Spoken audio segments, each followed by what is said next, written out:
Hey guys, what's up? It's Doublelift here at the Alienware Training Facility, and if you didn't catch the AMA, I'm gonna do essentially a readout of some of the AMA questions and just answer them on video. So let's get started. Gamer HCP asks, Doublelift, where were you when Ole got verbally assaulted last night at a 7-Eleven?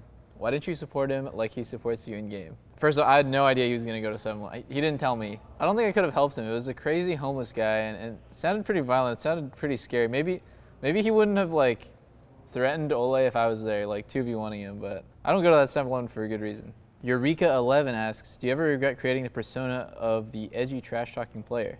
No, not at all. I mean, to be honest, trash-talking made me stand out when I first got into the scene, and I think there's some sort of nobility into it. There's some honor in trash-talking in a way, because I feel like a lot of teams, they just talk shit after they win. That's not cool because you're just beating someone when they're down. The real trash talk is when you shit talk someone right before you're about to play them because you're betting something. If you win and you're waiting to talk shit on someone, you win a game and you're like, I'm gonna talk shit on this guy. It's like that's not what I do.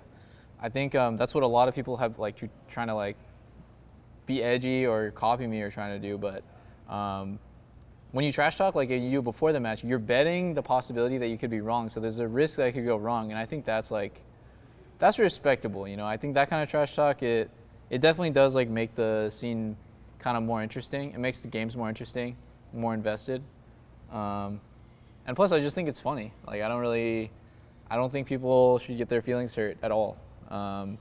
It's just it's just a game. It's a competition. Reskin asks, why does Doublelift not follow AFMA on Twitter? I don't follow a lot of people on Twitter. I didn't follow a lot of the staff on Team Liquid. One of them shaking their head at me right now. But I really narrowed down the people that I follow on Twitter, I guess, and Afro didn't make the cut. No hard feelings. Internet Because asks, for Doublelift, you've experienced the drastic changes in salary. How has this motivated you as a player? How have you reacted to a massive change in your salary? And what do you think about younger players and their reaction to their first paycheck? Oh man, that's a good question. That's a deep question. I'd say initially when you first became a pro, you're doing it purely for the passion and you didn't chase, you didn't have any thoughts about oh, this is such a great career option. This is such a great way to make money, because when it first started out, a good salary was 25, maybe 50K a year. And that's horrible compared to people who come out of college with computer science degrees. I think people really did it for the passion. They really love the competition. And now, I think there's definitely a mix, and that's okay. That's totally fine. But as fans, I think it's up to the fans to really understand, who's in it for the money and who's in it for the passion and, the love of competition. And they love their fans. They're not just doing it as a job. They're doing it because, it's their life. It's their livelihood. It really, keeps them awake at night. And I think maybe there's more of a split now. There's more of a split of people who just play for the money and some who play for the competition. So good question, good question. CKK524 asks, what are you guys playing outside of esports stuff? Recently I played Slay the Spire, which is a fun single player game, not competitive at all. I played Dark Souls. I've always been a huge gamer, I just love video games. But mostly I like competitive games, so not much outside of esports. I like to go out and eat and go to the gym and play video games. That's pretty much the three things I do all day. Outworld Entity asks, okay guys, no one is asking the tough questions here. Boxers, briefs, or commando? Wow. Commando that would be interesting. Somebody gets caught at LCS with going commando. Your career is over. I actually wear boxer briefs, so I'm the wrong person to ask here. I think boxers are too baggy and briefs are just way too tight, so I wear boxer briefs. A Raging Moa asks, hey Double, if this one's for you, man. When you were asked about the state of Lucian recently, I recall you talking about having all marksmen scaling similarly instead of the hypercarry meta that we've had going on for a while. Love playing lane bullies like Lucian and Jhin, and I don't quite understand how having them scale would work without leaving the existing weak laners in the dust. To put it simply, how would it work?